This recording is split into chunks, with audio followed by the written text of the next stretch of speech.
Hello friends, આજે આપણે બનાવશું મોદક. ગણેશ ચતુર્થી આવી રહી છે તો આપણે અલગ અલગ પ્રકારના લાડુ બનાવી અને આપણે ગણપતિ દાદાને ધરાવીએ છીએ. તો આપણે એક જ અલગ જાતના આપણે આજે મોદક બનાવશું.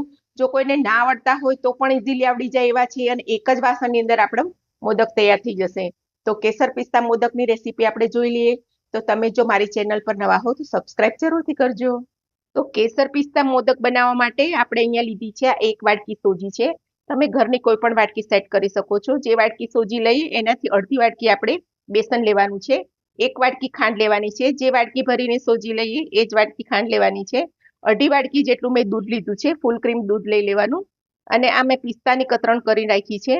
આ છે ટોપરાનું ખમણ, એ પણ આપણે મોટી 2 ચમચી લીધું છે.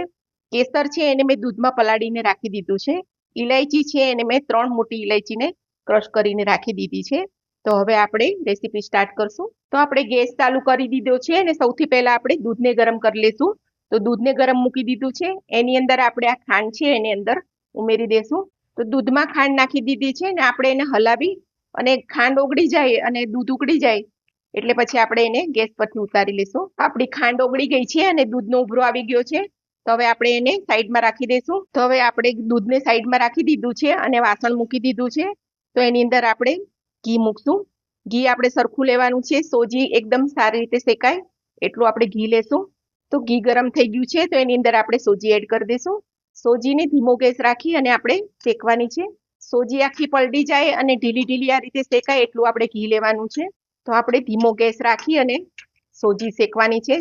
સોજી શેકાતા 5 થી 7 મિનિટ લાગશે. હવે આપણો સોજીનો થોડો કલર ચેન્જ થઈ રહ્યો છે. હજી આપણે એને 2-3 મિનિટ આપણે શેકીશું. તો આપણી સોજી હવે શેકાઈ ગઈ છે, થોડી બ્રાઉન થઈ ગઈ છે અને આને ઘી પણ આપણું છૂટું પડી ગયું છે અને ધીમા ગેસે જ મેં સોજીને શેકી છે. તો એકદમ ધીમા ગેસે શેકવાની છે. હવે એની અંદર આપણે આ બેસન એડ કરી દઈશું. તો બેસન પણ નાખી દીધું છે આપણું અને સરસ લોટ ફૂલવા માંડ્યો છે. આને હજી 2 મિનિટ આપણે શેકી લેશું. તો લોટનો કલર ચેન્જ થાય આપણો પછી આપણે એની અંદર દૂધ એડ કરશું. તો હવે આપણે એની અંદર દૂધ એડ કરી દઈશું. જે આપણે ગરમ કરીને રાખ્યું છે એ દૂધ એડ કરી દેવાનું.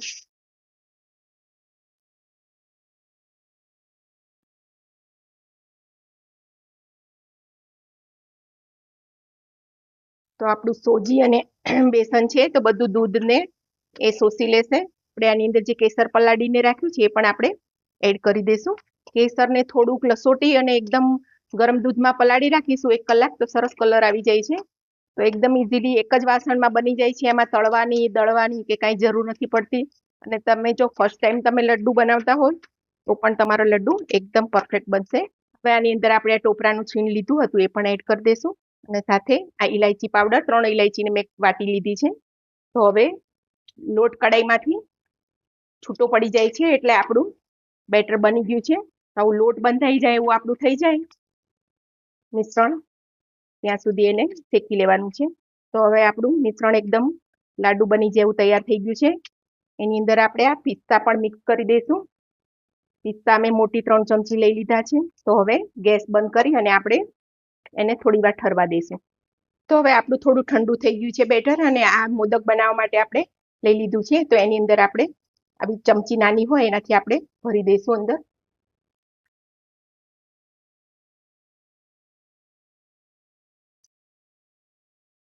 તો આ રીતે આપણા મોદક તૈયાર થાય છે.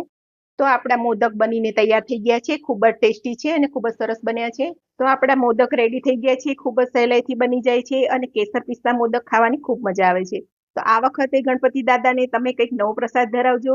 તો આ રેસીપી તમે જરૂરથી ટ્રાય કરજો. મારી ચેનલને સબસ્ક્રાઇબ કરજો, લાઈક કરજો અને શેર કરજો.